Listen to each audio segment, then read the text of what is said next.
So I said I was going to pose a question to Hakeem Jeffries about what's the point of being in Congress.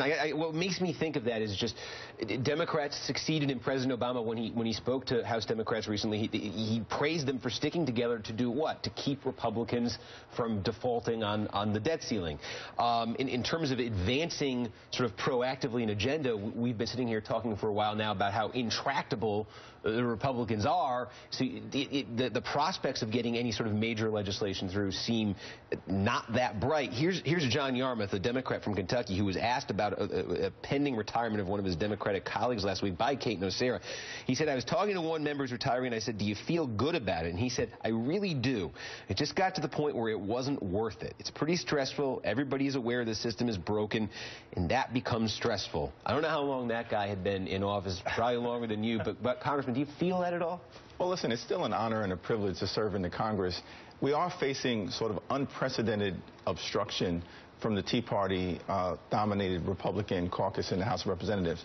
But notwithstanding that reality, over the last 14 months, we've seen at least 5 separate incidents in major areas where the Hastert rule has been violated and big picture ideas have been passed into law. It began with the fiscal cliff agreement. Overwhelming Democratic support, limited Republican support, passed out of the House of Representatives. Then the Superstorm Sandy relief package a few weeks later in January of 2013.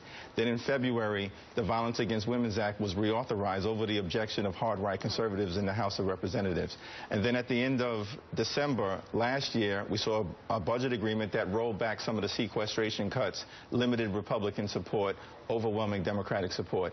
And then most recently, earlier this month, with the clean debt ceiling, that obviously would have been catastrophic. So in 5 areas, we've actually seen the Hastert rule violated, which gives myself and others hope that as long as Democrats continue to remain unified under Leader Pelosi, perhaps we can tackle some of these big picture issues because they have been tackled in the past. And I kind of say, I served 2 terms. My first term was under the last 2 years of the Bush administration. My second term, first 2 years of Obama.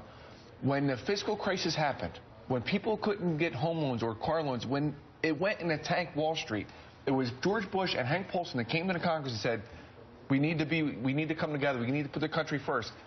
My folks said, you just won your first race by 0.6%. This is your first reelection. Don't screw this up. It's your first reelection 2 months later. Vote no against this. I know policy, but just, and I was like, no, I'm going to do the right thing. And you know, we did some things to make it, taxpayers get their money back first and stuff. But the Democrats, for the most part, stepped up for the country and put it first. You don't see it right now. You didn't see it in the stimulus. And Hakeem, you weren't there, so I'm not trying to yell at you, but you didn't see it in the stimulus. You don't see it with gun reform. You don't see it with background checks. You don't see it with immigration.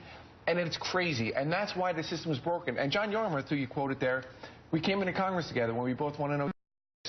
They are disgusted down there because there's folks that aren't willing to put the country first. Exactly. And they're not willing to provide the leadership and make the compromises. That's why I'm glad President Obama's not playing the reindeer games that happened in the past. He's saying, this is my vision.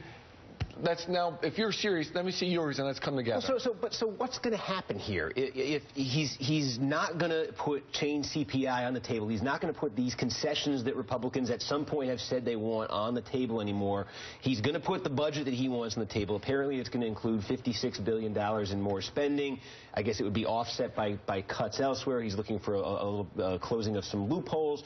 But realistically, you know, he can say no to compromising on change CPI with Republicans, but realistically, can the president get through any kind of budget that's remotely similar to what he wants? Well, that's why Ronald Reagan was wrong. The scariest words in the English language were, I'm from the government and I'm here to not help.